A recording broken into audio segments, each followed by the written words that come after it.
Chers frères et sœurs dans le Christ de Jésus, Shalom Aleichem. Aujourd'hui, nous sommes le 30e dimanche du temps ordinaire, année C. L'Évangile nous parle des pharisiens et des publicains.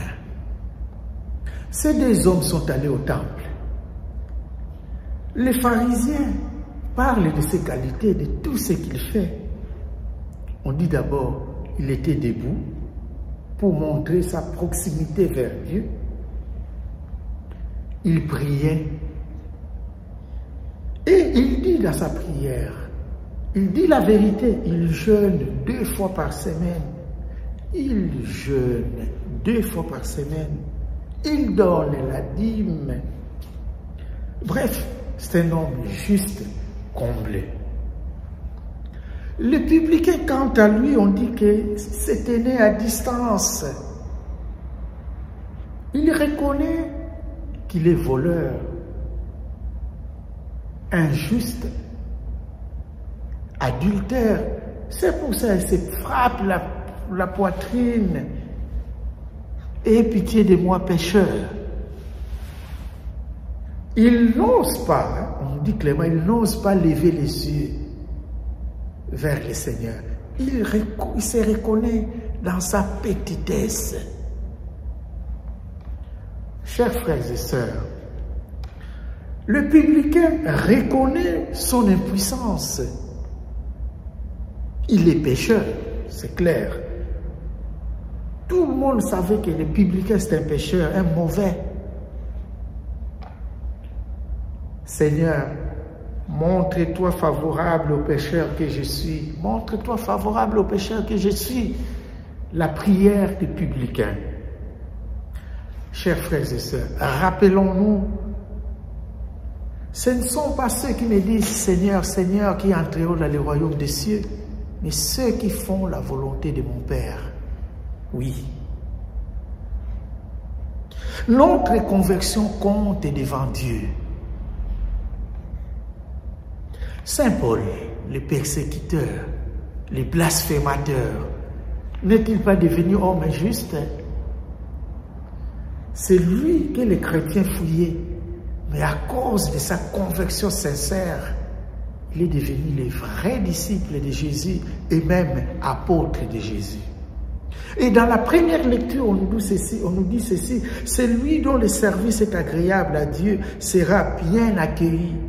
Sa supplication parviendra jusqu'au ciel. La supplication de celui qui était pécheur, le publicain, est parvenue jusqu'au ciel. Et tandis que celui qui se croyait juste est rentré chez lui injustifié. Le pharisien a bien dit, il a totalement raison. Il faisait tout cela et pourtant il lui manquait une chose, ce pharisien, c'est l'humilité. Il lui manquait une chose, la considération des autres.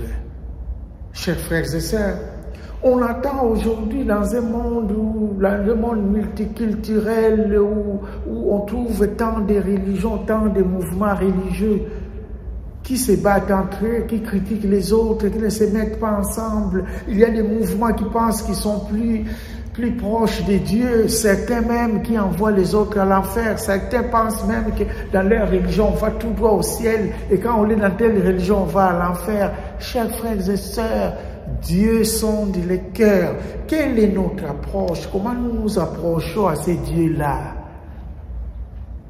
Attention, on pense être très proche du ciel, or on prend une mauvaise direction.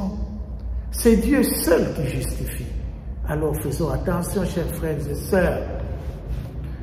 Dieu veut qu'un culte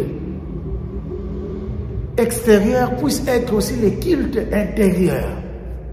Pas montrer aux gens, voilà, j'ai fait ça, j'ai fait ça, j'ai fait ça, mais à l'intérieur, on est loin de Dieu. Il y a beaucoup de gens qui ne vont pas dans l'église, mais qui passent derrière l'église. Parce qu'ils pensent être proches de Dieu, or, ils sont loin de Dieu. par la manière de vivre. Alors, chers frères et sœurs, essayons de justifier notre culte intérieur par nos bonnes actions extérieures. Attention de juger les autres. C'est Dieu seul qui sonde le cœur.